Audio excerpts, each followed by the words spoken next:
yeah. Hello, dear friends. So here's Anna. Let me show you. Let me show you. See? There she is. How are you doing? So we are going to be talking about buttonholes and why one side for women and one side for men. So that's very interesting because it has history. So let me see how many people we have now. We have one. Okay, let's wait. So, okay. People get notifications. Yes, you have to start with notifications. We have 5 people now. Let me see something.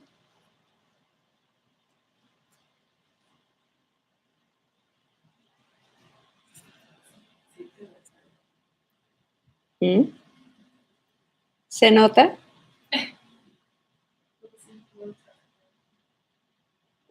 How are you? Hi, Mary. Hi, Lila.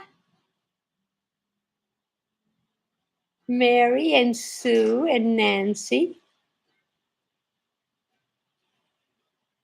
So how are you doing? So we're going to be talking about buttonholes. Now, normally, let me show you. Okay, I can show you. So see my buttonhole and my blouse is on the right side, and we are used to buttoning our buttons like so. But let me tell you what happens. During the 13th century and a lot during the Victorian age, women had maids to dress them.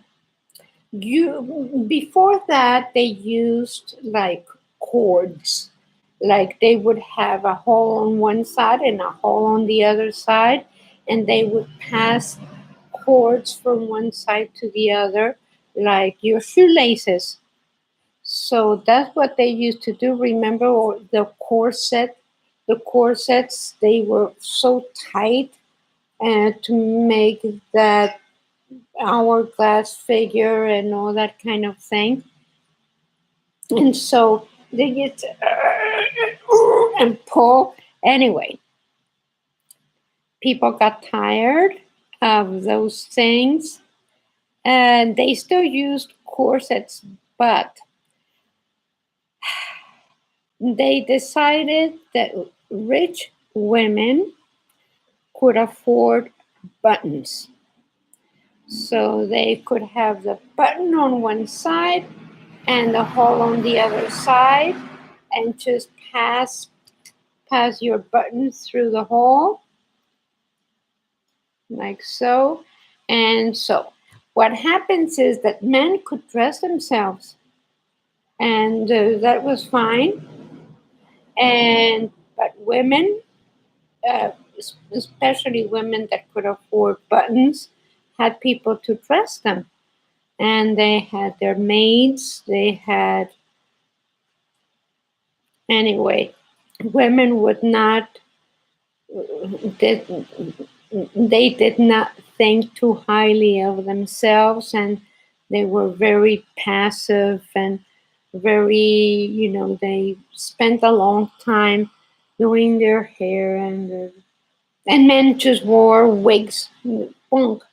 And so during the Victorian age, there's something very funny. Napoleon introduced a mass production of clothing that made it intentionally difficult for women to wear.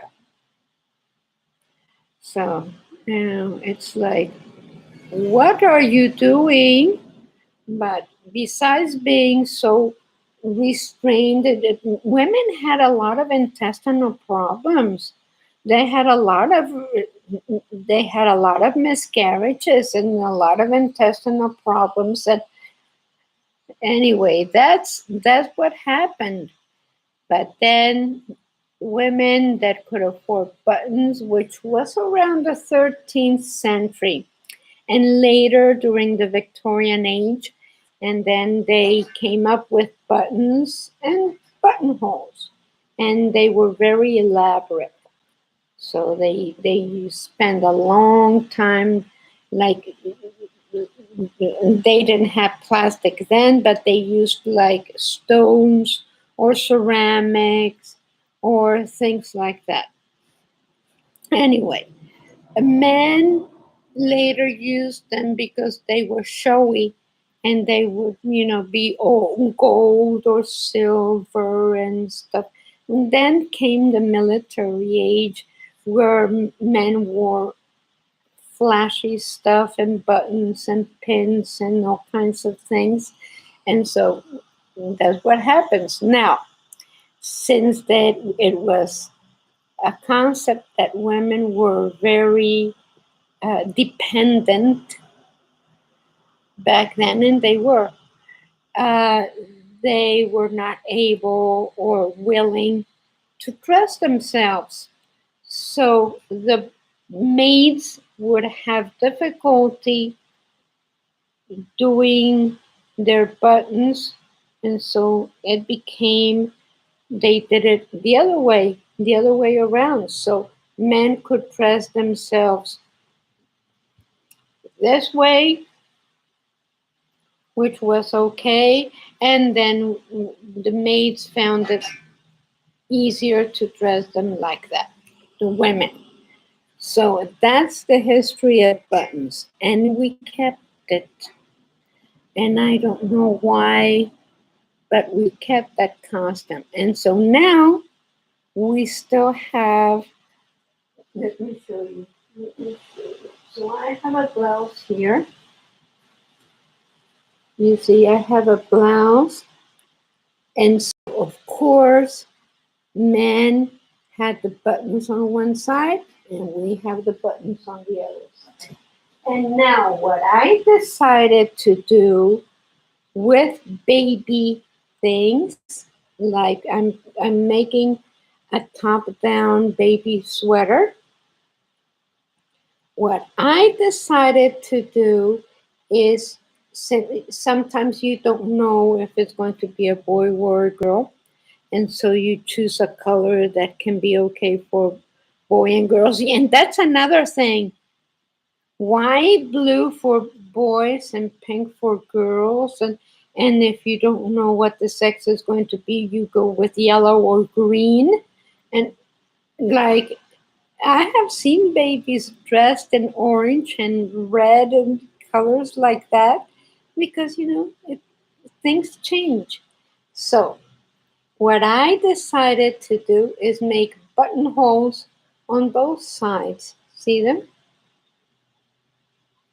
So this way, when I know if it's going to be a boy or a girl, I put the buttons accordingly. And if you have a buttonhole like this, you can very easily close it with needle and thread. You're going to be using it to put the button on anyway. So you put the button. The sound went out. Huh? No audio. Were you leaning on the computer maybe? No. Can everyone hear us? Can you hear us?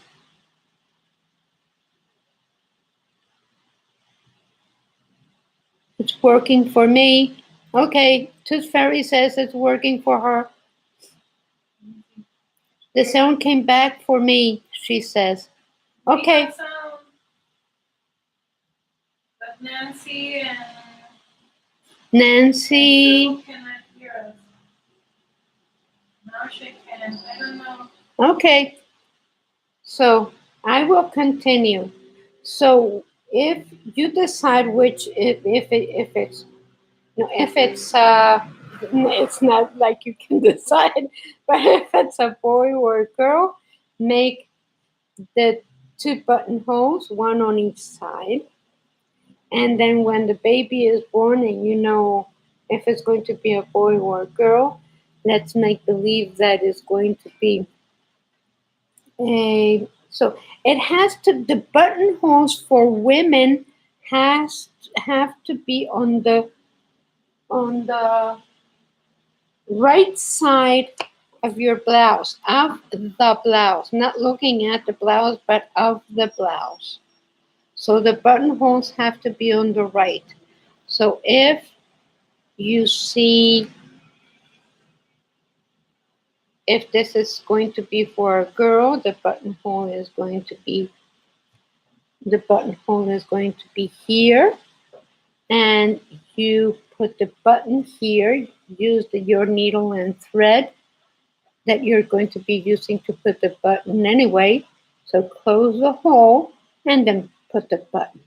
And I have a student who taught me that. So you learn from your students. So isn't that wonderful that you can learn from them? And anyway, this is very fun. This is very fun. Okay, now to go to the buttons on baby clothes, like the girl variant, since they don't dress themselves. Yeah, well, I know. It's just a formality, just a But little. it just became a custom. Yeah, it became a custom. You know, fashion designers, like, they could have changed that and they didn't. And anyway, we are like that. I remember when we used to have the fashion shows, and and we had to help models get dressed, and so hurry, hurry, hurry, hurry, and the feathers and the pearls, and anyway. But it's true, women needed help because their dresses. Napoleon made sure that women's dresses were very complicated. Anyway, that's the story of the buttonholes. And women wear their buttonholes on the right, and men on the left of the shirt or whatever they have. Now, military people, I don't know women what they do. I guess military dresses and uh, uh, things, they have to wear the same as men. I don't know what the protocol is there, but it would be interesting to know what happens with military women's clothing. Okay. Oh, okay. Thank you, Nancy. Good, good, good, good.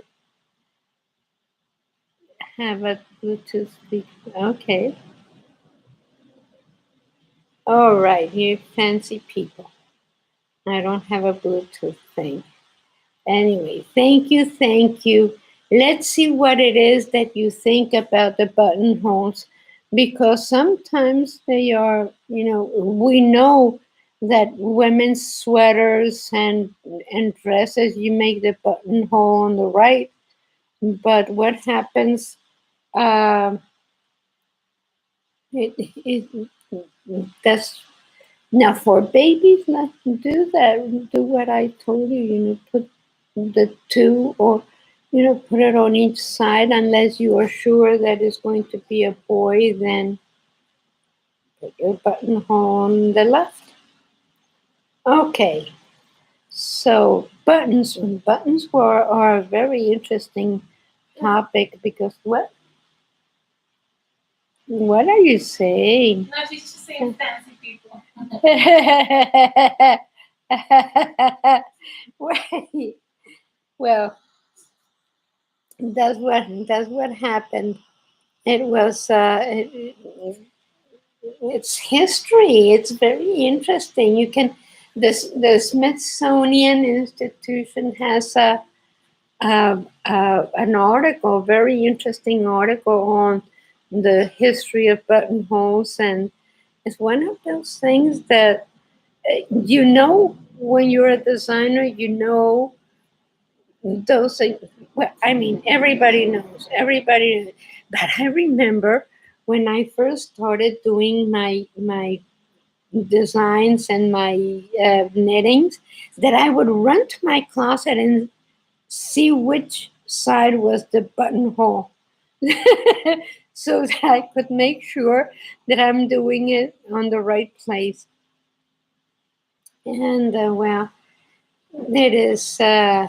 That's the way it is. So You who's were gonna tell them about how men used to knit back in the day. Men used to knit. men used to knit? Men were they used to sit and knit with women. Well, women would take care of the house, like the cooking and the children and the breastfeeding and oh, that's something else. See, women would have to undress to breastfeed.